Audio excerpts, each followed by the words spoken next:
Welcome back. Somewhere out there tonight, most likely in the Brooklyn area, is a 9-year-old little boy. He is surviving almost entirely on his own. His name is Tristan King, and he's been missing since September 24th. Now, the story of Tristan and how he became homeless during one of the coldest winters on record is the subject of an epic report by the Baltimore Banner. 3 reporters worked for months to tell Tristan's story. 2 of them are here with us tonight, Lee Sanderlin and Jessica Califatti.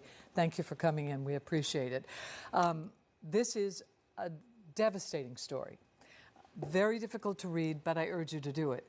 The circumstances leading to how this little 9-year-old ended up all on his own out there, dodging police, dodging people trying to help him. Very complicated. Can you give us a simple sense of just how did this happen? Yes. So to understand where we are right now with Tristan King, we have to go back to May.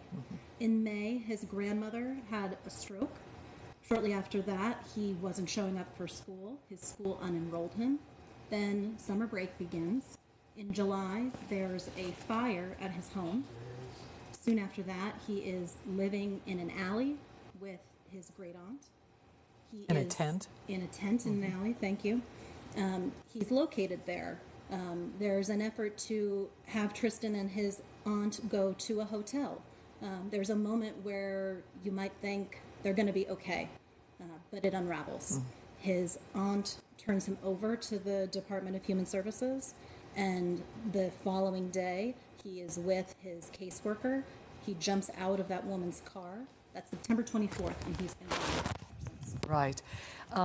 It would be easy to say, clearly, life failed this child. Many of these circumstances, no one's to blame for. The aunt who he was with, you document, has a substance abuse problem. His mother not in the picture. But nevertheless, there should be agencies out there or ways for him to be saved. Have they failed him? The answer is yes. I mean, actually, I think our governor said it best this morning. We asked him about it, and he said that every system that Tristan's encountered in his life has failed him. The Department of Human Services received numerous messages about his whereabouts and his well-being, so both after the fire, really before the fire, after, and then after he ran. The police department received a number of tips. None of them resulted in him being found. And then the Baltimore Police Department, they say they're doing all they can now, but for a while they were slow to interview people that knew where Tristan was. They didn't interview his legal guardian, and then they even mistakenly closed his case. Yeah, and you document the fact that there are people in the Brooklyn area who will say, oh yeah, I saw him, oh yeah, he's over there. So we do believe he's still alive. I mean, I have to bring that up because it has been a horrible winter. We don't know how he's eating. We don't know where he's sleeping. We don't know how he's survived, do we? There are a number of tips that come in through 911. He's spotted all the time and in his neighborhood frequently, but the response time is not fast enough, and that's why he's still out there.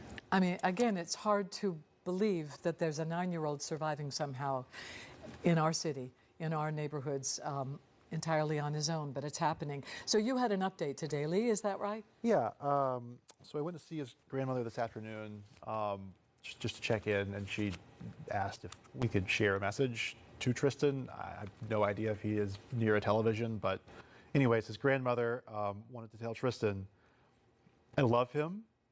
I want him to come back. I want to see him. I miss him. Please stop running.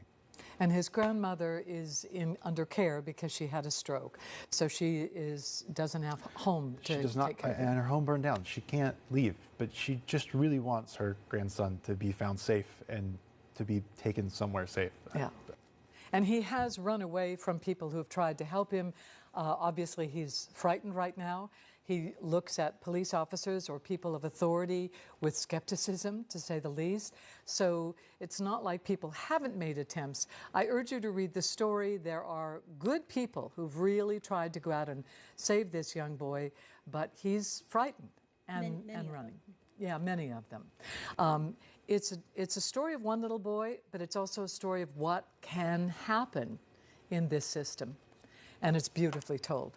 Thank you for your good reporting. Once again, I urge you, read this story. You'll be changed by it.